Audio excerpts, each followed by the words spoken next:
وہ خود ان کے لیے چارے کا بندوبست کر رہے ہیں. پولیس والے کہتے ہیں کہ بڑا افسر آئے گا تو وہ جانور ان کے حوالے کرے گا.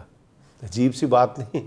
متاثرین کا یہ کہنا ہے کہ ہمیں پتہ ہے کہ ایسا صرف فوٹو سیشن کے لیے کیا جا رہا ہے کہ جی حکومت کی طرف سے کوئی وزیر کوئی افسر آئے گا, وہ فوٹو بنائی جائیں گی, پھر ان کے جانور ان کے حوالے کیے جائیں گے. ناظرین, سیلاب اب سندھ میں داخل ہو رہا ہے جہاں مسلسل 18 سال سے بھٹو کی حکومت ہے. اس دوران 3-4 بڑے سیلاب آئے ہیں مگر اہل سندھ کا کوئی پرسان حال نہیں ہے. ایک پوری نسل پیدا ہو کر جوان ہو گئی ہے مگر سندھ کے لوگوں کے بنیادی مسائل جوں کہ توں ہیں. رتی برابر شرم نام کی چیز نہیں. کراچی میں چند ملی میٹر بارش ہوئی جو پورے شہر کو غرق کرنے کے لیے کافی, اور حالیہ کچھ سالوں میں 2-3 مرتبہ ہم نے یہ منظر اپنی آنکھوں سے دیکھا. تقریباً 18 سال سے کراچی شہر کا مناسب ڈرینیج سسٹم ہی نہیں بن سکا. کراچی میں سارا سال لوگ آپ دیکھتے ہیں ناظرین کے پینے کے پانی کو ترستے ہیں. سیلاب میں ہر طرف پانی پانی ہو جاتا ہے جس کے نکاس کا کوئی نظام ہی موجود نہیں ہے. گزشتہ روز کی بارش نے سندھ حکومت کا 50 ارب روپے مالیت کا شاہراہ بھٹو منصوبہ جو ہے اس کی کلی کھول کے رکھ دیا, برباد کر کے رکھ دیا. ملیر ندی کا تیز بہاؤ شاہراہ بھٹو کا ایک حصہ ہی بہا کے لے گیا, لیکن بھٹو پھر بھی زندہ ہے. مگر داد دینی ہوگی پیپلز پارٹی کی قیادت اور سندھ حکومت کے وزراء کو, جنہیں کسی بھی طرح کی شرمندگی رتی برابر بھی محسوس نہیں ہوتی. یہ 18 سالہ اقتدار کے باوجود جلد سب ٹھیک ہونے کے دعوے کرتے ہی چلے جا رہے ہیں بالکل بغیر کسی شرمندگی کے, کیونکہ ان کو پتہ ہے کہ جب تک بھٹو زندہ ہے ان کا اقتدار بھی سلامت ہے. ناظرین, القادر ٹرسٹ کیس میں سزا معطلی کی درخواست جلد مقرر کرنے کے لیے آج اسلام آباد ہائی کورٹ میں سماعت ہوئی. عمران خان کے وکیل سلمان صفدر صاحب نے ڈویژن بینچ کے سربراہ محترم جناب چیف جسٹس سرفراز ڈوگر صاحب کو مخاطب کر کے کہا کہ عمران خان اور بشرا بی بی کی سزا معطلی درخواستوں پر سماعت کے لیے آئندہ ہفتے کی تاریخ دیں. اگر آئندہ ہفتے کی تاریخ نہیں ملتی تو پھر تمام مشق جو ہے وہ مشق لا حاصل ہے, پھر سال بھی کیس نہ لگے تو میں نہیں آؤں گا. چیف جسٹس نے بیرسٹر سلمان صفدر کے اس حد تک بات کرنے کے باوجود جواب دیا کہ میں رجسٹرار آفس سے رپورٹ منگوا کے دیکھتا ہوں. سماعت کے بعد گفتگو کرتے ہوئے بیرسٹر سلمان صفدر نے امید ظاہر کی کہ عمران خان کا القادر کیس اگلے ہفتے فکس ہو جائے گا, اور انہوں نے کہا کہ جس دن یہ کیس لگا اسی روز عمران خان کے حق میں فیصلہ آنا چاہیے, یعنی اگر دلائل کو بنیاد بنا کے دیکھا جائے. بہرحال یہ تو بیرسٹر سلمان صفدر صاحب کی میں کہتا ہوں کہ آپٹمزم ہے ان کا, یا یوں کہہ لیں کہ ان کی امید افزا طبیعت ہے. لیکن میرے خیال میں جب تک عمران خان کو توشہ خانہ 2 کیس میں سزا نہیں دی جاتی تب تک القادر ٹرسٹ کیس جو ہے وہ لگایا ہی نہیں جائے گا. اگر لگ بھی گیا تو فیصلہ نہیں آئے گا. 3 سال سے انصاف یوں ہی پامال ہوتا دیکھ رہے ہیں سب. عدلیہ اور ججز کی حالت کا ناظرین اس سے اندازہ لگا لیں کہ کسی کو امید نہیں ہے کہ توشہ خانہ 2 کیس میں انصاف پر مبنی فیصلہ آ سکتا ہے. کسی کو بھی امید نہیں. ہر کسی کو پتہ ہے کہ یہ فیصلہ عمران خان کے خلاف آئے گا. بہرحال ایک اور کیس کی سماعت کرتے ہوئے اسلام آباد ہائی کورٹ نے نیب, FIA اور پولیس سے عمران خان کے خلاف درج مقدمات کی تفصیلات طلب کر لی ہیں. یہ پتہ نہیں تفصیلات میں سے کتنی دفعہ آج تک طلب کی جا چکی ہے, مجھے اندازہ نہیں ہے. ہر مہینے 2 مہینے کے بعد سنتے ہیں کہ جی تمام کیسز کی تفصیلات طلب کر لی گئی ہیں. تو میرا خیال تمام کیسز کی جو فائلیں ہیں وہ بھی کچھ 100-150 بن گئی ہوں گی. ناظرین, عدالتی نظام کی گراوٹ کا اندازہ آپ اس بات سے لگائیں نا کہ اسلام آباد ہائی کورٹ کے چیف جسٹس ایک وکیل سے نہ صرف الجھ پڑے بلکہ بھری عدالت میں اسے دھمکیاں دیتے رہے, ذاتی حملے بھی کیے. مارنگ بلوچ کے کیس میں چیف جسٹس سرفراز ڈوگر نے کہا کہ اب اس کیس میں کوئی آرڈر پاس کروں تو ایمان مزاری نیچے جا کر پروگرام کر دیں گی کہ عدالت میں ڈکٹیٹر بیٹھا ہوا ہے. اس پر ایمان مزاری نے کہا کہ میں نے ایسی کوئی بات نہیں کی جو قانون کے دائرے سے باہر ہو, جس پر جسٹس سرفراز ڈوگر نے ہر لحاظ کو بالائے طاق رکھتے ہوئے کہا کہ آپ کو اپنا منہ بند رکھنا چاہیے. چیف جسٹس صاحب پھر فرماتے ہیں کہ آپ نے کمنٹ کر دیا ہے کہ میں جج نہیں ڈکٹیٹر بیٹھا ہوں, کیوں نہ آپ کے خلاف توہین عدالت کی کارروائی شروع کر دی جائے. ایمان مظاہری نے کہا کہ اگر آپ توہین عدالت کی کارروائی کرنا چاہتے ہیں تو شوق سے کریں، ضرور کریں، مجھے آئین نے آزادی اظہار رائے کی آزادی دی ہوئی ہے، میں بات کر سکتی ہوں، میں نے وہی استعمال کیا اپنا حق۔ چیف جسٹس صاحب ڈوگر صاحب اس پر مزید بھڑک اٹھے اور انہوں نے ایمان مظاہری کے شوہر ایڈوکیٹ ہادی علی چٹھا کو مخاطب کر کے کہا کہ ہادی صاحب اس کو سمجھائیں، اسے کسی دن میں نے پکڑ لیا نا۔ ایمان مظاہری نے کہا کہ اگر یہ سٹیج آ گئی ہے کہ عدالتیں وکلاء کو اس طرح سے دھمکیاں دینا شروع کر دیں گی تو کر لیں پھر آپ توہین عدالت، کریں میرے خلاف توہین عدالت۔ یہ عدالت کے اندر ایک جج کا وکیل کے ساتھ مکالمہ تھا، استغفر اللہ۔ مگر یہ جان کر مجھے اچھا لگا، بلکہ خوشی ہوئی کہ چیف جسٹس سرفراز ڈوگر کو لفظ ڈکٹیٹر کا پتہ ہے اور وہ اس کو ایک گالی ہی سمجھتے ہیں، یہ اچھی بات ہے۔ اچھا ناظرین، ہمارے ہر دل عزیز ہمارے محترم نون لیگی رہنما محترم جناب عابد شیر علی صاحب کا کہنا ہے کہ شریف خاندان نے جنرل مشرف سے پنگا لیا تو پھر جھکے نہیں، نون لیگ جھکی نہیں۔ اب ظاہر انہوں نے یہ بات پی ٹی آئی کو تانے کے طور پہ کہی ہے کہ اگر اسٹیبلشمنٹ کو للکارا ہے تو پھر لڑائی سے پیچھے نہ ہٹیں، جس طرح نون لیگ نہیں ہٹی تھی، وہ یہ کہنا چاہ رہے ہیں۔ اب اس میں صاف نظر آ رہا ہے کہ عابد شیر علی دیگر نون لیگی لیڈرز کی طرح پی ٹی آئی اور اسٹیبلشمنٹ کو لڑانا چاہتے ہیں، اور وہ کبھی پی ٹی آئی کو اور کبھی اسٹیبلشمنٹ کو ہلا شیری دیتے ہیں، لڑو لڑو لڑو، جدوں تک تسی لڑتے رہو گے ساڈی دال روٹی لگی رہے گی۔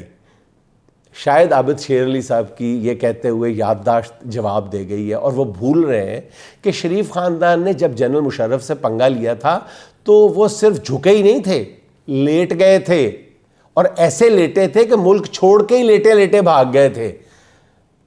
یعنی ملک کے اندر تو لیٹے ہوئے تھے، جو ہی جہاز میں سوار ہوئے تھے تو بالکل حشاش بشاش ہو کے کھڑے ہو کے بھی بیٹھ گئے تھے، پھل فروٹ کھا رہے تھے اس وقت وہ جہاز میں۔ شریف خاندان کا نظر وتیرہ ہے کہ وہ لڑائی شروع تو کرتے ہیں مگر پھر چپ کر کے کان لپیٹ کر پتلی گلی سے باہر نکل لیتے ہیں۔ پرویز مشرف کے ساتھ لڑائی میں بھی انہوں نے بالکل ایسا ہی کیا تھا، پہلے پوری قوم اور اپنی پارٹی کو اعتماد میں لیے بغیر پرویز مشرف سے معاہدہ کیا اور اس کے انٹرنیشنل گارنٹر بھی بلوائے۔ آپ کو یاد ہوگا لبنان کے وزیر اعظم رفیق الحریری اور سعودی شہزادہ مکرن اس معاہدے کے گواہ تھے، اور پرویز مشرف سے پنگا لینے والے نواز شریف نے، للکارنے والے پرویز مشرف کو، نواز شریف نے پورے خاندان سمیت، جن میں ان کے مرحوم والد میاں شریف بھی شامل تھے، سب نے معاہدے پر خوشی خوشی دستخط کیے، اور وہ 10 سال تک پاکستان نہیں آئیں گے یہ معاہدے۔ پھر 60 صندوقوں اور ذاتی ملازمین اور باورچیوں کی ایک پوری فوج سمیت پورا خاندان لڈیاں ڈالتا ہوا سعودی جہاز میں بیٹھ کر جدہ روانہ ہو گیا تھا۔ ایسی لڑائی لڑی تھی شریف خاندان نے پرویز مشرف سے۔ عابد شیر علی صاحب، آپ کو تو سارے یاد ہے، آپ تو اس خاندان کا بھی حصہ ہے، آپ کو شاید یاد نہیں ہے کہ اس کے بعد شریف خاندان نے جنرل قمر جاوید باجوہ سے بھی پنگا لیا تھا، اور پھر قرآن پر حلف دے کر ان کی ایکسٹینشن کے لیے ووٹ بھی دیا تھا۔ یہ اچھا پنگا تھا، پنگا بھی لیا تھا، ووٹ بھی دیا تھا۔ عابد شیر علی صاحب، میں یہی کہوں گا کہ آپ اپنا ریکارڈ درست کر لیں۔ شریف خاندان ایسے پنگے لیتا ہے، پھر چپ کر کے راہ فرار اختیار کر لیتا ہے بغیر کسی سے پوچھے دسے، چپ کر کے۔ ناظرین، علیمہ خان پر انڈوں سے حملے کے بعد اب یہ بحث چل نکلی ہے کہ نون لیگ کے دور حکومت میں ہمیشہ خواتین پر بلو دی بیلٹ حملے کیوں کیے جاتے ہیں۔ اس کا آغاز ناظرین 80 کی دہائی میں محترمہ بے نظیر بھٹو شہید کے خلاف کردار کشی کی مہم سے ہوا تھا۔ نون لیگ کا آج کل چونکہ پیپلز پارٹی سے رومانس چل رہا ہے، اس لیے اب وہ حقائق مسخ کرنے پر اتر آئے ہیں۔ نون لیگ کے سینیٹر عفنان اللہ نے چند روز پہلے کہا کہ بے نظیر بھٹو کی کردار کشی اور جہاز سے ان کی جعلی اور برہنہ تصاویر شریف خاندان کے ایما پر نہیں پھینکی گئیں، بلکہ اب دیکھیں نام واردات دیکھیں عفنان اللہ کی، نون لیگ کی واردات چیک کریں کہ کس بندے کا نام لیا جائے جو پہلے نون لیگ میں ہو اور آج وہ پی ٹی اے کے قریب ہو۔ انہوں نے کہا کہ یہ جو تصاویر پھینکی تھی یہ شریف خاندان کے ایما پر نہیں تھیں بلکہ شیخ رشید نے پھینکوائی تھیں۔ یہ بالکل غلط اور حقیقت کے 100% برعکس بات ہے۔ لیکن اگر فرض کریں ایک لمحے کے لیے یہ مان بھی لیا جائے کہ یہ کام چلے شیخ رشید نے ذاتی حیثیت میں کیا تھا اور نواز شریف صاحب نے منع کیا تھا یا نواز شریف صاحب کو نہیں پتا تھا، ایک لمحے کے لیے مان لیا جائے، تب بھی سوال تو یہ پیدا ہوتا ہے کہ شیخ رشید اس وقت تو نون لیگ کے رہنما تھے، اس بےہودگی پر نواز شریف نے شیخ رشید کے خلاف کارروائی کیوں نہیں کی؟ اچھا اسے چھوڑیں، نون لیگ کے جلسوں میں اسٹیج سے بے نظیر بھٹو اور نصرت بھٹو کے خلاف جب بیہودہ نعرے لگتے تھے، جن میں ایک نعرہ کوکا کولا پیپسی تھا جو انتہائی بیہودہ اور لغو نعرہ تھا، یہ ایسا بیہودہ نعرہ تھا کہ میں یہاں اسے دہرا بھی نہیں سکتا، مگر جن لوگوں نے 80 اور 90 کی دہائی میں نون لیگ کے جلسے اٹینڈ کیے ہیں یا بطور صحافی انہیں کور کیا ہے، وہ جانتے ہیں کہ کوکا کولا پیپسی والا نعرہ لگتے ہی نواز شریف کس طرح اسٹیج پہ بیٹھ کے کھلکھلا کر ہنسا کرتے تھے۔ نون لیگ اب اپنی اس تلخ تاریخ کو اگر مٹانا چاہتی ہے تو کچھ اور کام کرے، میرا خیال ہے کہ یہ کسی طرح بھی ممکن نہیں ہے، یہ ماضی ان کے ساتھ چپک گیا ہے۔ نون لیگ کے اندر سے ہی ایک اور گواہی بھی آئی ہے، پرانے نون لیگی رہنما ڈاکٹر سعید الہی کا کہنا ہے کہ بے نظیر کی کردار کشی کے لیے نواز شریف کے بنائے گئے سیل میں حسین حقانی بھی شامل تھے، انہوں نے اس کے عوض نواز شریف سے جارج ٹاؤن میں 2 پلاٹ بھی لیے تھے۔ اس سیل میں بقول ڈاکٹر سعید الہی کے مجیب الرحمان شامی، الطاف حسن قریشی اور سابق آئی جی چودھری سردار بھی شامل تھے۔ صرف ڈاکٹر سعید الہی نہیں، اس کے اور بھی بہت سے گواہ موجود ہیں۔ البتہ محترم جناب مجیب الرحمان شامی بھی اس سیل میں موجود تھے، یہ میرے لیے ایک نئی بات ہے۔ بہتر ہے کہ مجیب الرحمان شامی صاحب خود اس کا جواب دیں اور اس معاملے پر، اس سنگین الزام پر اپنی پوزیشن ضرور واضح کریں۔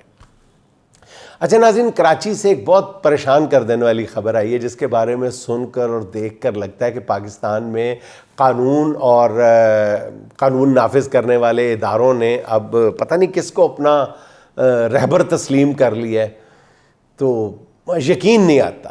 خبر یہ ہے ناظرین کہ جنریٹر چوری کے مقدمے میں 3 سالہ بچے، جی ناظرین 3 سالہ بچے، رحیم اللہ کو بھی نامزد کر دیا ہے۔ یہی نہیں، پولیس اس 3 سالہ بچے کی گرفتاری کے لیے چھاپے بھی مارتی رہی۔ گزشتہ روز اس بچے کو بطور ملزم عدالت میں پیش بھی کیا گیا۔ حیرت انگیز طور پر عدالت میں وکیل نے اس بچے کی ضمانت کے لیے دلائل دیے۔ سیشن جج صاحب نے دلائل سننے کے بعد بچے کے خلاف یہ کیس ختم نہیں کیا، بلکہ 5000 روپے کے مچھلکوں کے عوض اس 3 سالہ بچے کی صرف ضمانت منظور کی ہے۔ میرے محترم ناظرین، یقین کریں میں یہ کوئی کہانی نہیں آپ کو سنا رہا، من گھڑت کہانی نہیں سنا رہا، یہ بالکل حقیقت ہے۔ اس ایک واقعے سے اندازہ لگائیں کہ ہم انصاف کی فراہمی میں دنیا میں سب سے نیچے کیوں ہیں۔ کہاں ہیں چیف جسٹس صاحب جو خود کو عدالتی نظام کا کسٹوڈین کہلاتے نہیں تھکتے، اور ہیں بھی، قانون کی کتابوں میں ہیں بھی۔ ہماری پولیس اور ججز کی تربیت کہاں ہوتی ہے، یہ کس دنیا میں رہتے ہیں؟ شرمناک ہے یہ سب کچھ سننا دیکھنا، بہت ہی شرمناک۔ جو بچہ ابھی اسکول جانے کے قابل نہیں وہ عدالت میں پیشیاں بھگت رہا ہے، ضمانتیں کرا رہا ہے، اور اس پر شاید اقدام قتل کی دھمکی دینے کا الزام بھی ہے۔ اس پر کس سے جواب مانگیں؟ بظاہر ناظرین ملک میں جمہوریت کے نام پر ایک نظام قائم کرنے کی کوشش کی گئی ہے، مگر حکمرانوں کی خواہش یہی ہے کہ یہاں کوئی نہ سر اٹھا کے چلے، کوئی آواز نہ آئے۔ آواز سے یاد آیا ناظرین، تو پھر حکمرانوں کو تو جھکی ہوئی نظریں چاہیے اور خاموش زبانیں چاہیے، اور خاموشی تو صرف قبرستانوں میں ہوا کرتی ہے۔ اس لیے انسانی آواز ہی میرا خیال ہے حکمرانوں کو شاید بری لگنے لگی ہے۔ لاہور پولیس نے 2 ایسے نوجوانوں کو گرفتار کیا ہے ناظرین، جو گاڑی میں نور جہاں کا گانا، مشہور گانا جھانجھر دی پاواں چھنکار، وہ سن رہے تھے۔ نوجوانوں نے پولیس کے روکنے پہ بہت کہا کہ کیا کر رہے ہیں، گانا سن رہے ہیں۔ انہوں نے کہا کہ ہم نے کوئی قانون شکنی نہیں کی، مگر پولیس اہلکاروں نے ایک نہیں سنی۔ یہ نوجوان شاید جانتے نہیں تھے کہ جھانجھر کی بھی تو آواز ہوتی ہے، تو آواز ہی پر تو پابندی ہے۔ باجے اور سرنگی کی بھی ایک آواز ہوتی ہے، اور آواز کوئی بھی ہو شاید ان حکمرانوں کو برداشت نہیں ہے، چاہے یہ جھانجھری کی آواز کیوں نہ ہو۔ اس لیے کوئی آواز بھی قابل قبول نہیں ہے۔ حکمرانوں کو صرف ایک ہی آواز پسند ہے کہ اگر لوگ مل کر کہیں میاں دے نعرے بجن گے، اور یہ آواز آج کل کوئی نکال نہیں رہا، کوئی نکالنے کے لیے تیار نہیں ہے۔ اس کے علاوہ ہر آواز جو ہے وہ حکمران چاہتے ہیں کہ گلے میں ہی دبا دی جائے. جھانجر کو بھی اب بنا جھنکار ہی رہنا پڑے گا. سرکار کہتی ہے کہ ہمیں جھانجر والی جھنکار قبول نہیں ہے, عوام کہتی ہے کہ ہمیں جھانجر والی سرکار قبول نہیں ہے. کیا کیا جائے؟ ناظرین, اسد اوان کے 2 اشعار پہ بات ختم کیے دیتا ہوں. ایک نئی طرز کا کردار دیا جائے گا, ایک نئی طرز کا کردار دیا جائے گا, اس کہانی میں مجھے مار دیا جائے گا. جو تیرے سامنے لب بستہ رہے ہیں ان کو ایک دن جذبہ اظہار دیا جائے گا. جو تیرے سامنے لب بستہ رہے ہیں ان کو ایک دن جذبہ اظہار دیا جائے گا. اب سنی جائے گی اس عہد کے محکوموں کی, اب سنی جائے گی اس عہد کے محکوموں کی. حاکم وقت کو للکار دیا جائے گا, حاکم وقت کو للکار دیا جائے گا. ناظرین, خوش رہیں, خوش رکھیں. آپ سے ملاقات ہوگی انشاءاللہ اگلے ولاگ میں. اللہ حافظ.